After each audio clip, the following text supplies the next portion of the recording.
Olá, companheiros, companheiras. Estamos começando mais um episódio do nosso Esquerdo Web, o podcast. Bom dia, boa tarde, boa noite, enfim, o horário que forem assistir esse programa. Hoje, trazemos aqui uma discussão que vamos focar em torno da questão da educação, questão do ensino à distância, de todo o debate que está tendo em torno da educação nessa conjuntura de pandemia. Traremos aqui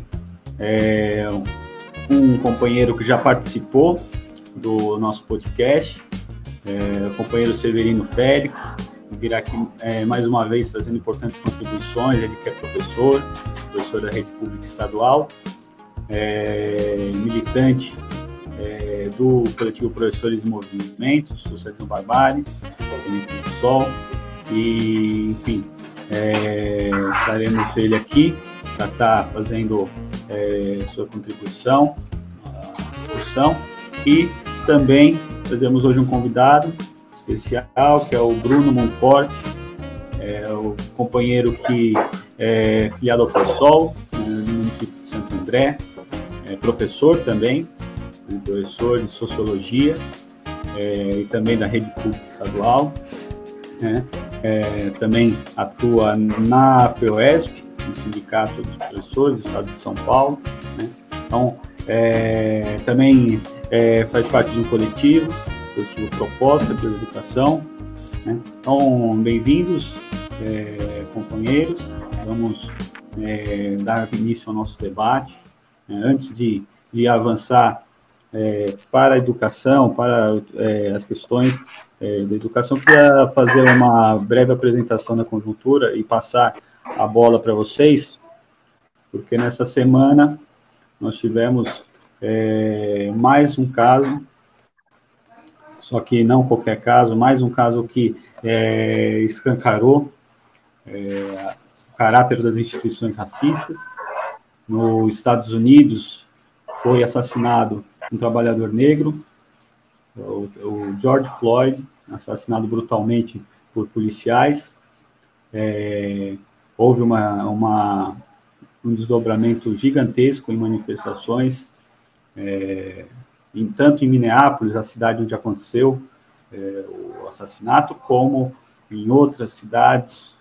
Relatos e fotos, imagens que chegaram até nós, que mostram como não foi qualquer, e inclusive numa situação explosiva, numa conjuntura explosiva que temos sob governos de extrema-direita no mundo, Trump lá, Bolsonaro aqui, enfim, vários outros. A repercussão foi enorme e queria que os companheiros comentassem o que falta, primeiro, além de comentar, perguntar o que falta para que aqui no Brasil, onde temos jovens negros assassinados pela periferia, assassinados pela polícia, o que falta para que toda a mobilização e toda a luta que vem ocorrendo nos Estados Unidos venha aqui para o Brasil, que façamos algo igual à luta que os americanos vêm travando contra o assassinato da população negra. Então, passo agora, Severino, se vai começar, em seguida, Bruno. Beleza, galera. Agradecer a participação mais uma vez aí no podcast da Esquerdo Web e parabenizar também o companheiro Bruno aí do Proposta. É lamentável a gente, no século XXI, a gente vê essa questão do racismo ainda imperando a nível internacional. Exemplo dos Estados Unidos é um racismo que a gente vê que é um racismo declarado, assim, diferentemente do Brasil, que a gente tem um racismo assim cordial, chama-se do racismo cordial. E onde as principais vítimas durante essa pandemia no mundo, e principalmente nos Estados Unidos, as vítimas são a população negra. Onde a gente vê que a população negra é a maioria que está morrendo, é a maioria que está perdendo os empregos, e dentro disso tem a discriminação racial nos Estados Unidos. antes desse conflito, já tinha relatos de conflito de jovens negros, né, que estavam usando máscara, sendo perseguidos no comércio, até por policiais. Então a gente vê que tem uma metodologia que era para usar o item preventivo, né, de saúde, que era a máscara, e os jovens negros são afetados. Da mesma forma que acontece aqui no Brasil e nos Estados Unidos, a gente vê o genocídio da juventude negra, principalmente tem sexo, né, que é jovens, né, sempre homens jovens, até média de 21 anos. E os Estados Unidos, a diferença é que os Estados Unidos têm um legado de luta. Então a gente vê aí desde a luta pelos direitos civis, né, com Malcolm X, com Martin Luther King, e com os Panteras Negras, criou-se um movimento, né, forte de negros. E essa morte, ela não é diferente de Rodney King, que levou milhares de pessoas para a rua. E durante a pandemia, isso que é interessante. Então você vê as pessoas lá saem para a rua para protestar, né? E tem a unidade das pessoas não negras. Então isso é um fato que a gente admira. Agora é um fato lamentável, porque nós tivemos um governo negro nos Estados Unidos, que foi o governo Obama, e também não conseguiu avançar em relação a uma política mais contundente em relação à brutalidade da polícia contra a população negra. Esperava-se muito do governo Obama, porém, dentro desse holde aí, foi uma decepção para a população negra. E essa morte é mais uma que se soma, né, ao racismo, que também é estrutural nos Estados Unidos. Então a gente tem a violência, a gente vê os negros continuam na periferia, continuam com os péssimos empregos, não diferente da questão mundial. E aqui no Brasil, a gente também tem a população negra, né, sofrendo genocídio da polícia. A gente tem estados, né, que é o ápice da morte da população negra, como o Rio de Janeiro, a gente tem o Ceará. A gente viu o caso aí do jovem João Pedro, depois teve João Vitor, depois teve, ano passado, o Ágata. Então, centenas de jovens negros também sendo assassinados aqui no Brasil. E só que aqui no Brasil a gente tem assim vários movimentos negros, né? Porém, tudo institucionalizados. A gente não consegue ter uma unificação do movimento negro. No Brasil, mesmo dentro dos partidos de esquerda, a gente ainda não tem uma consciência política de um programa para a população negra. Então a gente tem vários governos aí, entre aspas, de esquerda, que quando se configuram eleito, não conseguem constituir, né, com representações negras, de pessoas negras nesses governos. E isso leva a uma falsa consciência, né? A gente tem que fazer a luta, né, em divisão, ou a luta de classe, e depois a luta pelos os movimentos étnicos. E no Brasil é decepcionante por isso. A gente hoje falta criar essa potencialidade do movimento negro. Então, eu acredito que os Estados Unidos, né, mesmo com todos os ataques à população negra, eles conseguem, né, enfrentar o racismo. Tem apoio diretamente de atletas, tem apoio de figuras públicas negras que estão em defesa da população negra. Aqui no Brasil, a gente, infelizmente, né, tanto jogadores de futebol, como os nossos músicos pagodeiros, como os nossos artistas, eles não veem uma representatividade negra na hora de se apresentar em Porto Negro, de estar nesse movimento negro. E por isso que é importante os partidos de esquerda criar, né, programa para a população negra. Então não adianta defender luta, né, classe e defender a questão racial se não houver uma convergência. Então é importante, eu acho que todas as direções do movimento de esquerda abrir diálogo com o movimento negro. E o movimento negro também precisa fazer parte do partido, né? Não adianta fazer um movimento isolado. Então a gente tem hoje uma questão negra estética que está avançando no país, eu acho que muito grande. A gente vê hoje jovens se assumindo enquanto negro, principalmente o movimento feminino, mas é necessário a gente caminhar juntos. E nesse movimento junto é importante um programa, é importante que a unidade de vários setores do movimento negro aqui no Brasil, para a gente criar uma frente negra. E nesse passo, eu acho que nós, hoje, dentro do PSOL, é importante fazer um chamado à construção de uma frente negra no Brasil.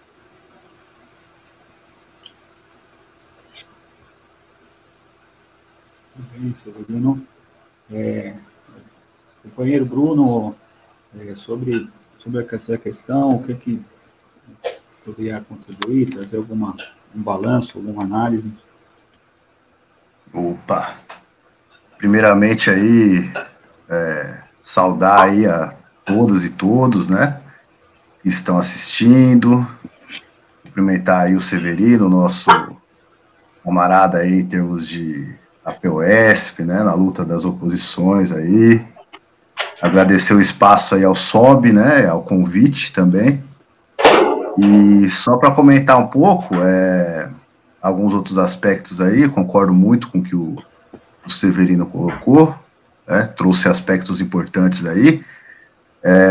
Uma outra questão aí que eu acho que valeria a pena a gente levantar sobre isso, em termos de conjuntura, é o fato da pandemia aí, do Covid, né, 19, estar cada vez mais aí sendo uma ameaça justamente para essa população negra, periférica, né, das periferias, e que está muito ligado também a essa questão do genocídio, né, do genocídio em massa aí, dessa população. Então, é uma coisa que acontece no mundo inteiro, e no Brasil ele também é uma característica particularmente marcante, né.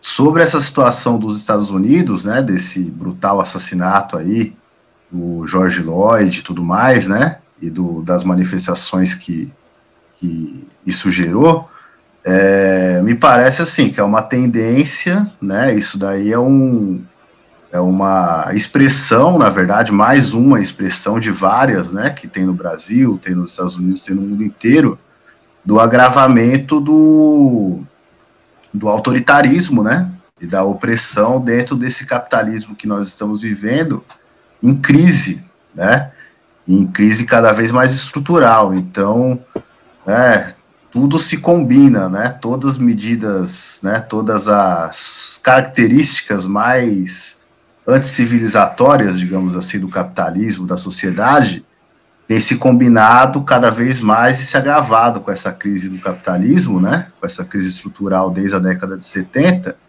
e que tomou também um novo fôlego desde a crise de 2009, né.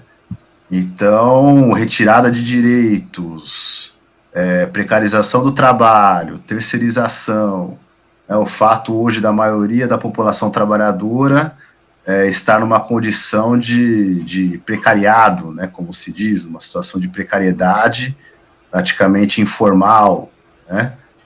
Junto com isso, o crescimento do genocídio, do encarceramento em massa, né, o aumento das opressões, né, e do autoritarismo, tanto a nível de Estado, né, os governos aí mais autoritários, que colocam em xeque cada vez mais a própria democracia formal, a democracia burguesa, né, são expressão disso, inclusive com tendências mais ou menos fascistas, né. Bolsonaro, inclusive, mais uma vez aí, teve a questão de ter recorrido a um simbolismo aí nazista, né, a questão do leite, de ter tomado um copo de leite lá, que a gente sabe que é um símbolo nazista, né, mesmo. Então, coisas muito graves aí que achávamos, por um certo período, que já estavam superados na sociedade, que voltam a retornar como uma ameaça nacional e global, né. E a questão do meio ambiente também, da degradação do meio ambiente. Então, assim, eu penso que demonstra o caráter cada vez mais anticivilizatório do capital, né, essas situações. E sobre a questão desse movimento se ampliar, né, ou não, eu acho que tem os limites, né, do racismo, né, dessa questão do Brasil, que sempre foi muito mais velada, né, nos Estados Unidos esses embates raciais sempre foram muito mais combativos, mas é importante lembrar também que as coisas que acontecem num canto do mundo, muitas vezes contaminam outros cantos, né. Então foi o caso aí das primaveras árabes, por mais problemas que tenham, né, mas que também, né, essa iniciativa aí que tem ocorrido lá nos Estados Unidos pode também se alastrar, né, e se tornar uma forma de combate, uma influência para autoritarismos aí que aconteçam também em outras partes do mundo. Olá, camaradas. Então, dando continuidade à nossa discussão, apontamos várias questões importantes de organização, né, caminhos que entendemos como necessários, né, para o conjunto da nossa classe, né, para unificar as lutas, sim, diferenciando, uma diferenciação que fazemos em nossas análises, que é diferenciar a unidade na luta, né, unidade nas ruas, com a unidade eleitoral que alguns setores procuram trazer como se fosse a mesma coisa, né, como se fosse uma coisa só. Né.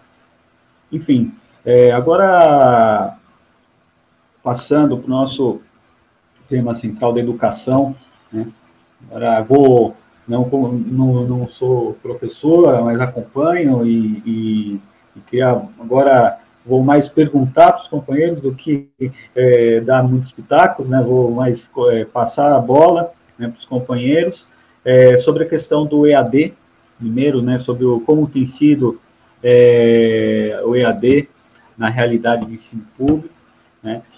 Vimos que assim que começou as medidas de quarentena, de isolamento, uma das primeiras medidas colocadas pelos governos, pelas secretarias de educação, foi aplicar o EAD, o ensino à distância, e qual o impacto disso, né? Qual é a realidade do conjunto dos estudantes, como isso afeta os professores, né? Como isso afeta o trabalho dos professores, né? E a forma como isso foi aplicado, e não só a forma, mas também os desdobramentos. Então, passar a bola para os companheiros. Então, essa questão do EAD, na verdade, é importante contextualizá-la dentro de um projeto maior que o Estado tem para a educação, né? É um projeto já, digamos assim, de décadas, né? E que tem como parâmetro fundamental a precarização e a privatização do ensino, né? Então, desde todos os governos anteriores do PSDB, que já vai para quase 30 anos aí de governo no Estado, né? E também não é um projeto exclusivo do PSDB, é um projeto de vários outros partidos também, tem a ver com a própria crise, necessidade de reestruturação do capital para continuar lucrando, né, às custas dos direitos dos trabalhadores, né, das condições de vida.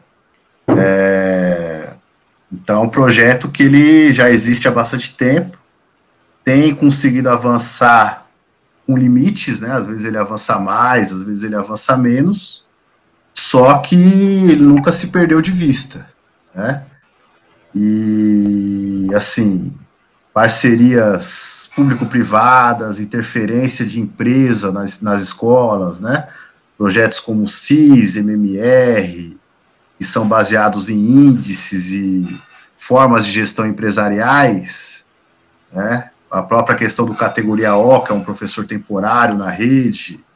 Então, são várias formas de gestão empresarial que o Estado tem colocado já há bastante tempo e tem aprofundado para tentar amarrar de uma maneira, né, o servidor público, o professor, o trabalhador de educação, numa gestão empresarial do Estado. O EAD, ele vem no contexto de manutenção e, ao mesmo tempo, agravamento dessa política, né? Vem nesse contexto da BNCC, que propõe uma simplificação das disciplinas, né? Que o aluno da escola pública só tem aquelas disciplinas mais básicas, às vezes até retirando disciplinas mais críticas, como filosofia, sociologia, conteúdos mais críticos, né? E dando aquele ensino mais básico mesmo para o aluno da escola pública, que é filho de trabalhador e trabalhadora, simplesmente só está preparado para o mercado em termos de postos de trabalho mais precários, né? Então, a precarização do trabalho, o aumento do precariado na sociedade está diretamente ligado a esse rebaixamento do ensino. fechamento de sala, superlotação de sala, falta de recurso, né, fim do EJA, ou EJA só por uma prova, né, que a pessoa faz e passa, e tudo mais. Então, o EAD, ele vem nesse sentido, ele vem no sentido de também rebaixar o ensino, né? Nenhum professor, muitas vezes se diz, o professor é contra a tecnologia, não quer trabalhar com, né, não sabe, não quer aprender novos meios, novos mecanismos, muito pelo contrário. A gente é super a favor do uso da tecnologia, inclusive estamos fazendo várias dessas reuniões, né? Seja na militância, seja no trabalho mesmo. Mas o problema é o seguinte, o problema é que esse EAD, esse ensino à distância, ele não vem como um complemento ao trabalho do professor, para melhorar a qualidade do ensino. Ele vem como uma tentativa de substituição, de substituir o trabalho presencial, a aula presencial, o ensino presencial, por um ensino à distância. Né? Tanto que se aumentou a porcentagem, né? A porcentagem de aulas que são possíveis você lecionar à distância, né? Isso foi votado até na época do Temer, né? Reforçado pelo Bolsonaro, tal, tá na BNCC, para você ter mais ensino à distância e menos ensino presencial. Então, ao mesmo tempo que eles propõem uma ampliação da grade, uma ampliação, né, do ano letivo, né, das jornadas de trabalho e de estudo dos alunos, eles colocam grande parte disso em EAD, né? No EJA, por exemplo, é 80%, 85%, se eu não me engano, que é possível, por lei, agora, né, fazer à distância em EAD. Então, é um rebaixamento total do ensino, e a pandemia, na verdade, ela fez o quê? Ela colocou, o governo viu a oportunidade aí, nessa pandemia, para agravar esse projeto. Então, não é uma coisa que ele está fazendo porque, está preocupado com o ensino dos alunos, né? Tal. Não é nada disso. Ele já está sendo oportunista porque ele já viu aí a oportunidade dele implementar todo esse projeto que ele teria muito mais dificuldade de fazer, com aula presencial, com o professor na luta, com o professor na rua, e que agora ele está aproveitando para avançar muito mais do que ele poderia. Certo, Bruno, muito bom. Que um panorama do significado do EAD, né, e que a pandemia veio para servir para esse projeto, que já não é de hoje, mas para aprofundar esse projeto, né, de colocar o ensino à distância, não como tecnologia vindo para ajudar o processo de ensino, mas pelo contrário, para avançar nesse projeto de privatização e de destruição do ensino, principalmente ensino público. Severino, coloca um pouco para a gente dos impactos que a aplicação do EAD tem no ensino público, o que leva a aplicação do EAD, tanto para os estudantes, quanto para o trabalho dos professores, né? Concordo com o Bruno, né, que essa questão aí do ensino EAD veio para precarizar mais ainda a educação pública e gratuita dos estados, né? Então, a gente vê que tínhamos uma luta aí que o governo Temer legalizou a questão do ensino médio, né? Poderia ser a distância 40%, e do EJA foi, acho que 100%. Mas a gente vê que aumenta, né, o ensino EAD, aumenta a exclusão social. A exclusão social também se dá por meio digital. E os governos aí liberais, na onda aí bolsonarista, procuram fazer um mínimo de investimento nas causas sociais, principalmente na educação pública. E, infelizmente, né, viram aí na questão aí da pandemia como aprofundar, né, a reforma da educação. E aí expandir aí o ensino EAD, né, de forma abrupta, né, sem conversa com os professores, sem conversa com os sindicatos representativos e simplesmente de forma vertical colocar o ensino EAD. E a gente vê que a questão é totalmente excludente. A gente pega São Paulo. São Paulo tem 3.500.000 estudantes direto da rede pública estadual. E a gente não está nem com 50%, segundo os dados do próprio governo que estão tendo acesso a essa plataforma digital. E o governo gastando milhões, gastando agora com parceria com essas empresas de telefonias, agora com empresas de canal aberto, televisivos, e a juventude não consegue ter acesso a essa educação. Fora isso, a gente vê assim, a própria questão, a relação professor-aluno, né, que ela é bem diferenciada. O aluno precisa do professor, mesmo que, o Bruno colocou, a gente não é contra a tecnologia. Poderíamos ter, né, essa relação de tecnologia, se fosse discutida com os professores, fossem preparada a rede para assim, a implantação desse sistema. E hoje a gente vê assim, acarretando muito as famílias, né? Então, as mulheres que já tinham aí uma jornada dupla, tripla, agora estão sofrendo mais ainda com o ensino remoto em casa. E as crianças em casa têm que dar conta ainda de auxiliar as crianças nos estudos, e muitas vezes os pais não têm assim, o domínio, não estão preparados, né, para esse trabalho pedagógico. Então isso a gente vê que está aumentando a questão da saúde mental, né, das famílias e também dos professores. Nós, professores, estamos trabalhando mais, né, praticamente com o ensino remoto em casa do que durante o ensino presencial. Então o governo nos obriga, né, a estar conectado aí várias horas durante o dia no aplicativo e controlando isso. E o que acontece também? Os professores, mesmo a categoria, não estavam preparados, né, para aderir a essa forma abrupta do ensino remoto. Então, vários professores não têm meios tecnológicos, né, não têm internet, não têm computadores, não têm celulares, não têm notebook, para poder preparar uma aula digna para os seus alunos. E somos refém desse processo de ensino EAD. Então, a gente saiu o dado aí, semana passada, a pesquisa aí do IBGE, acho que está na Rede Globo, que a gente viu que 99% da classe A tem acesso à internet. E a gente vê que, diferentemente da classe C e D, menos de 30% consegue ter acesso. E fora isso, a gente tem o quê? Casas, né, com várias pessoas convivendo num pequeno espaço, às vezes com um aparelho, né, de celular, para que os alunos façam um revezamento e tenham acesso ao conteúdo. E a gente vê que isso não está gerando aprendizado, né?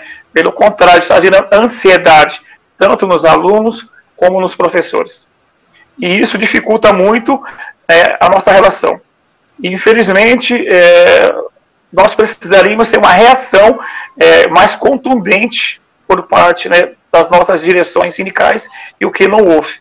Então, eu acho que o ensino EAD, o governo colocou a MP aí 934, que abriu possibilidade aí para o ensino remoto, mesmo após a pandemia, né, e como sendo complementar, né, às aulas presenciais, e sem discussão com ninguém. Então, isso é preocupante, porque a gente vê que isso vai gerar também desemprego, né, em massa em vários estados a nível de professores. Certo, Severino. Então, mantendo nossa discussão agora, que muito boa, assim, em torno da continuidade da educação, enfim, em tempos de pandemia, os impactos que, no caso, o EAD traz.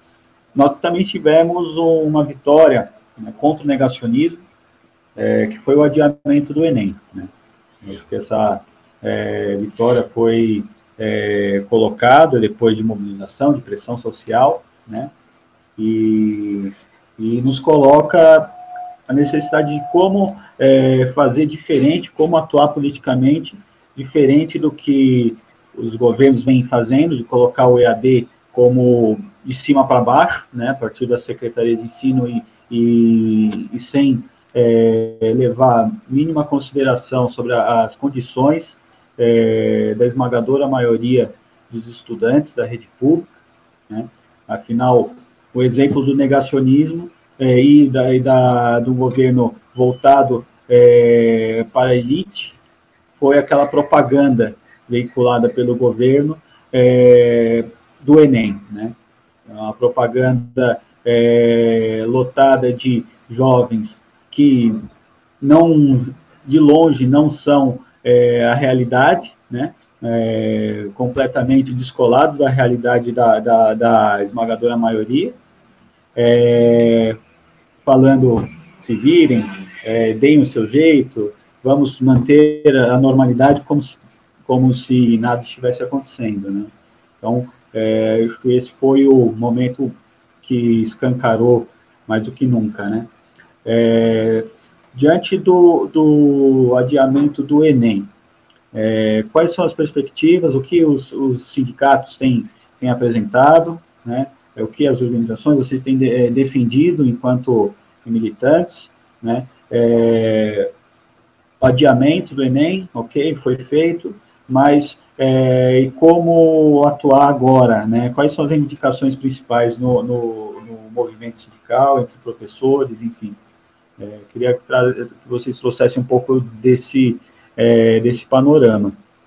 Vamos passar a bola para o Bruno, pode ser? Então, a questão do Enem, né, foi uma campanha muito feita aí pelas redes virtuais, né, meio que gradativa, né, então não começou muito assim com ninguém chamando exatamente, e os setores foram aderindo, chamando e ficou cada vez mais evidente o absurdo de você manter uma institucionalidade, uma prova institucional para vestibular no contexto de pandemia, e a educação não está acontecendo de maneira normal e muitas vezes nem está acontecendo, né? Então ficou meio óbvio que teria que se adiar o Enem, mesmo a brutalidade toda, né, o autoritarismo do Waltraub lá não foi suficiente para questionar esse Enem, né? Agora, né, a gente está vendo aí que a pandemia continua num crescente, né? Não tem ainda perspectiva de redução de casos e redução de mortes, né? E então isso coloca uma situação, também não tem perspectiva de volta das aulas à normalidade como consequência, né? Então, na verdade, esse Enem precisa, inclusive, ser talvez até mantido e pensado até um calendário maior do que esse de adiamento que já foi feito, porque pode precisar que seja cancelado mesmo temporariamente. Eu acredito que só quando a pandemia tiver mesmo num decréscimo, que aí volta-se a poder pensar em normalidade, né? Apesar do absurdo também aí dos governos estaduais, do Dória, né, e dos próprios governos aqui do ABC, o Paulo Serra e outros estarem discutindo de flexibilizar e voltando gradativamente à normalidade a partir da semana que vem. Então, eu acho que esse é outro combate que tem que fazer. Sobre os sindicatos, é o seguinte, né, a gente fala muito pela POESP, né, o Severino pode falar muito sobre isso também. As direções estão muito acomodadas, né, e na verdade não é só acomodação, é mesmo um projeto político restrito mesmo à conciliação de classes, né, aos parlamentos, né, essa intervenção mais limitada que não está muito preocupada em fazer movimento de base, né, mobilizar trabalhadores, em colocar discussões mais radicais. E parte da oposição, né, da parte da esquerda, digamos assim, mesmo não petista, né, que deveria cumprir um papel também mais radical, acaba meio que ficando a reboque, né, o Severino colocou isso, inclusive, muito bem, e fica a reboque dessa posição do petismo. Então, no sindicato, infelizmente, a gente está vivendo uma situação assim, em termos de APOESP e acredito que de outros também, né. Você tem um setor majoritário ligado ao petismo que fica meio que a reboque das medidas do governo, só assume uma bandeira ou outra quando vê que a coisa está pegando mesmo, que os trabalhadores, que a base está pressionando, e os setores da oposição que também acabam sucumbindo a isso, né? Então, eu acredito o seguinte, que o ADNEM, e a gente tem defendido essa bandeira aí nas instâncias do sindicato, ele tem e pode servir de ponto de partida para outros questionamentos, né, dessa questão de falsa normalidade no ensino e na rede pública. Uma delas, por exemplo, é a questão das APs, que são provas que medem índices educacionais, né, no estado de São Paulo. Essas provas também têm que ser canceladas, é uma das coisas que geram essa sobrecarga de trabalho do professor, que o Severino bem comentou, né? Então isso daí é um absurdo. Outra coisa, você atribuir nota para os alunos, né, num contexto que não está tendo aula presencial, você atribuir falta, você pensar em uma normalidade do ano letivo, né, de até pensar em reter aluno, né, por mais que eles dizem que não vai ter isso, é uma coisa que você onera o aluno numa situação mais periférica, numa situação mais precária, né? Então, eu acredito que essa vitória, né, do ADNEM, ela pode servir como ponto de partida para colocar essas outras questões, e a oposição tem um papel, né, eu acho que tem uma obrigação de cobrar dessas direções mais adaptadas aí, mais conciliatórias, que encampem essas bandeiras, né? Inclusive com a possibilidade do não ao EAD, né, que está sendo cada vez mais questionado, na medida que ele não está cumprindo esse papel de educacional que, em tese, o governo diz que ele deveria cumprir. Pois é, o companheiro tocou na questão da avaliação, inclusive é uma discussão que vertentes da pedagogia questionam muito, né, a avaliação, inclusive em situações de normalidade, né? Imagina agora, né, diante de uma pandemia, como que manter um critério de avaliação com estudantes que, enfim, já é questionável e agora mais do que nunca, né? É absurdo, exatamente. Enfim. E, Severino, como que você avalia a questão do ADNEM e a política sindical, no caso da POESP, né, que vocês intervêm? Qual o seu balanço, Sérgio? A gente viu a questão do ADNEM aí, que era algo extremamente necessário. Então, nós, professores, principalmente nós, né, da oposição, assim, a gente era algo assim que a própria EAD já é excludente, a gente já sabe disso. Então, mais ainda para o ensino, os alunos do ensino médio do último ano. Porque muitos não têm condições, né, realmente de ter acesso para estudar, para mesmo os cursinhos comunitários, né, estão com dificuldade de adaptar essas aulas para os alunos. E o governo tinha a intenção de fazer o quê? De cortar o acesso, né, das camadas mais pobres da periferia, da população negra, ingressar no ensino superior. E a gente sabe que o Enem é uma porta para isso. E o governo simplesmente ignorava o pedido dessa população para o ADNEM. E começou com um movimento, né, espontâneo. Olha só que engraçado.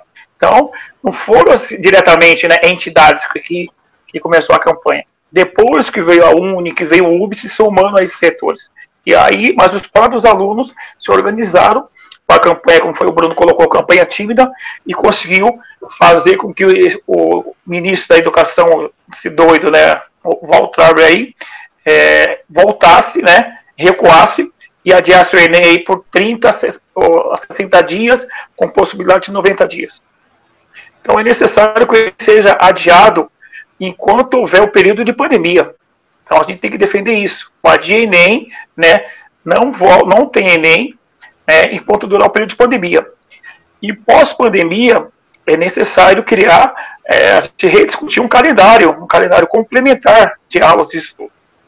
Porque não é simplesmente voltar à realidade pós-pandemia, que a gente sabe que não é isso que vai acontecer.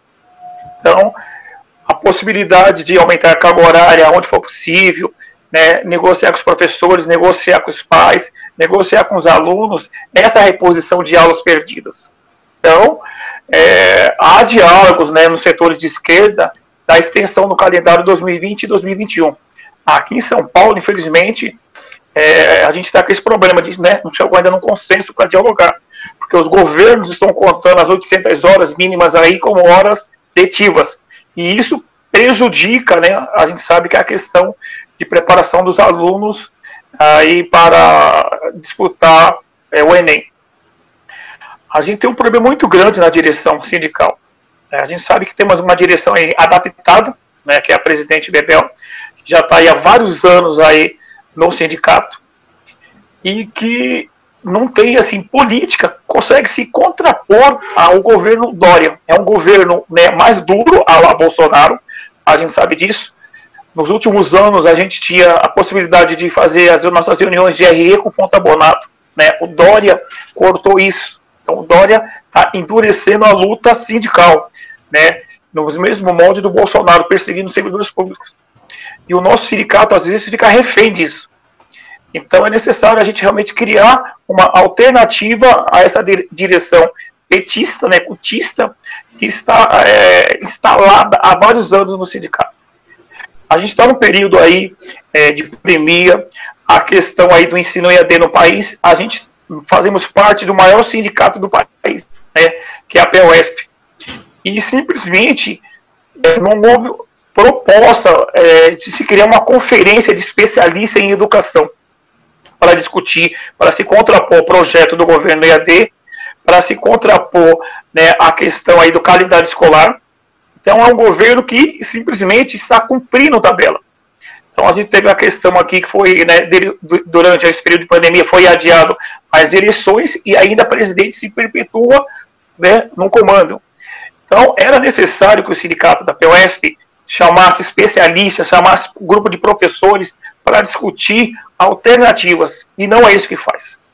Infelizmente, a gente vê a cada dia com a mesma lógica, né, petista, de não realizar lutas diretas contra as instituições e de tudo colocar para o judiciário. Então, a luta se dá na legalização da justiça, a justiça burguesa, e isso é ruim para nós, para a categoria. Então, não forma base, e não consegue armar a categoria para os enfrentamentos que a gente necessita. Então, infelizmente, a gente tem algumas reações em algumas subsedes, né, que nesse momento criam até campanhas solidárias em relação aí a atendimento aos professores categoria O, categoria, né, os professores eventuais, mas a própria direção ficou tímida nesse momento. Então, é importante que a própria setor de oposições pensem numa unificação, numa unidade, para a gente enfrentar essa política aí burocrata das direções sindicais adaptadas.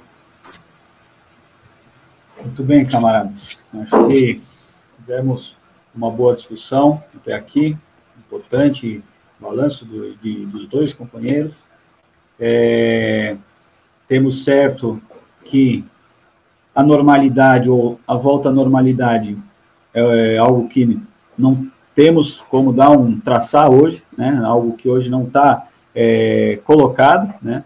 Essa discussão de volta à normalidade é algo que depende de muitas coisas e com o governo negacionista, genocida à frente de Bolsonaro, que conta, né, agora com seus comparsas, né, Dória, Witzel, que tentam descolar, mas a gente sabe que no fundo não tem diferença profunda com caráter, eles querem agora reabrir.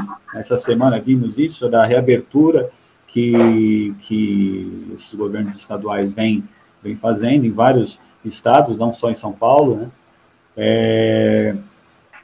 Mas acredito que tiramos como consenso aqui que qualquer iniciativa pela volta às aulas, por medidas, devem ser tiradas no conjunto da relação estudantes, professores e comunidade, né? Então, não deve ser tirado por cima, né? Entre Secretaria de Ensino, de cima para baixo, e sim discutido e dialogado com o conjunto, né? Dos estudantes, dos professores e da comunidade. Bom, quero aqui agradecer a presença dos dois camaradas, chamar a fazerem falas enfim, considerações finais, né? Então, Severino e Bruno. Beleza. Só para dar antes da finalizada, acho que eu esqueci de falar algo, o Bruno tocou aí, que é em relação à questão das provas da AP. É verdade, tem que suspender. E o nosso sindicato, Bruno, não conseguiu nem formular uma proposta para isso. Então, é complicado. Para finalizar, agradecer a participação. Eu acho que foi importantíssima contribuições do companheiro Bruno, né, somar a luta e pensar no que fazer nesse período de pandemia e pós-pandemia. Então, acho que é necessário a gente pensar as ações conjuntas.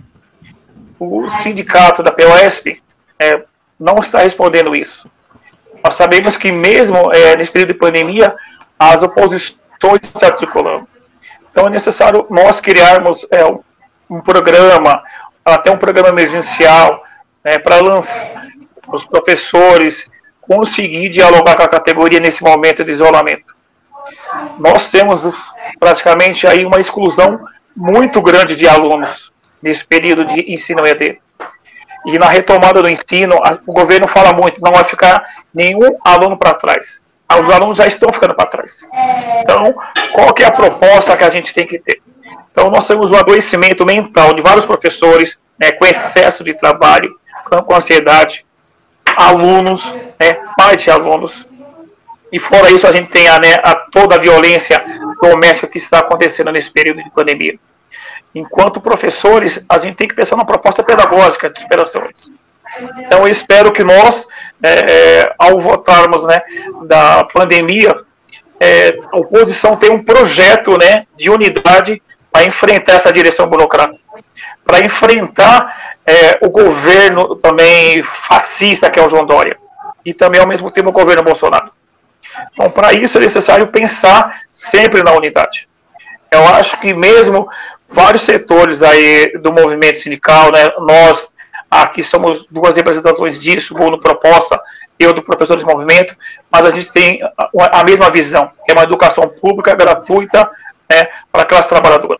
E a gente pensar em como formular isso e como aglutinar mais gente nesse processo de superação dessa burocracia sindical que está instalada aí no nosso sindicato há vários anos.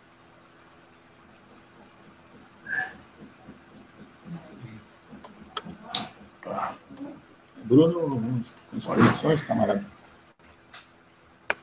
Bom, queria então agradecer aí a oportunidade, o espaço aí, agradecer ao SOB, agradecer o Severino, muito bom o debate, tem um acordo total com o que foi dito aqui, inclusive estaremos juntos aí nas campanhas, para brigar junto pelas campanhas aí necessárias para a nossa categoria, a nível do sindicato, seja contra o governo diretamente, também nessa luta aí pela unidade das oposições, que eu acredito que seja fundamental, apesar de termos várias críticas aí com muitos setores de oposição e temos que fazer um movimento aí para pressioná-los a tentar superar aí essa letargia, esse reboquismo aí do petismo. Acredito que seja fundamental que tenhamos aí uma unidade nesse sentido para poder, de fato, superar esse projeto de conciliação de classes, que não responde mais à realidade da crise do capitalismo hoje, e criar uma outra perspectiva, um outro projeto político e de sociedade. Só para finalizar, eu queria colocar algumas reflexões assim de programa, não de programa, mas assim, coisas que eu acredito que a esquerda poderia defender, no contexto de crise que a gente está vivenciando hoje. Eu acredito que tem algumas iniciativas e algumas bandeiras que a gente precisa pautar para a sociedade urgentemente, que a crise que a gente está vivenciando, esse estágio da crise, coloca isso como uma possibilidade real, Então, assim, uma delas é a questão, por exemplo, da redução da jornada de trabalho, né? Eu acho que hoje diante do desemprego estrutural, diante dessa pandemia, diante da crise civilizatória que o neoliberalismo e a informalidade têm gerado aí no mundo todo, né? A redução da jornada de trabalho sem redução de salário é uma bandeira que eu acredito que seja imediata para a gente levar para os trabalhadores como combate ao desemprego e como valorização da dignidade da vida, né? E isso atrelado também à questão da tecnologia, né? Essa discussão do EAD, da tecnologia, né? A tecnologia é um acúmulo histórico aí, né? O que o Marx chamava lá das forças produtivas, né? Então, junto com a redução da jornada de trabalho, a esquerda acho que já até passou da hora de começar a pautar aí a questão da universalização da tecnologia para todas as funções, né? Para todos os trabalhos, inclusive trabalho doméstico, por exemplo, né? Então, a tecnologia não como estando a serviço da retirada de direitos, da questão da lucratividade do capital, mas a serviço do bem-estar social das pessoas, né? Aí acho que a gente sai um pouco também desse imbróglio que o liberalismo às vezes coloca a gente entre economia versus sociedade, né?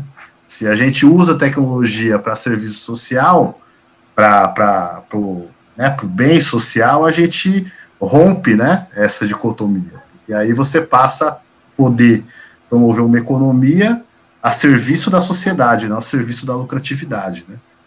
Então, só algumas coisas aí que eu acho que a gente poderia, né, pautar aí como projeto maior, assim, numa discussão de superação social, né? E agradeço novamente aí pelo alto nível do debate, da atividade. Vocês estão de parabéns aí, e é isso. Obrigado, camaradas. Obrigado a todos e todas que irão assistir nosso Esquerdo Web, o podcast. Chamo aqui a assistirem e também a curtir, compartilhar. Estamos nas redes sociais, YouTube, Instagram e Facebook, né? E Twitter também. E, enfim, acompanhem nas redes, Esquerdo Web, e até breve.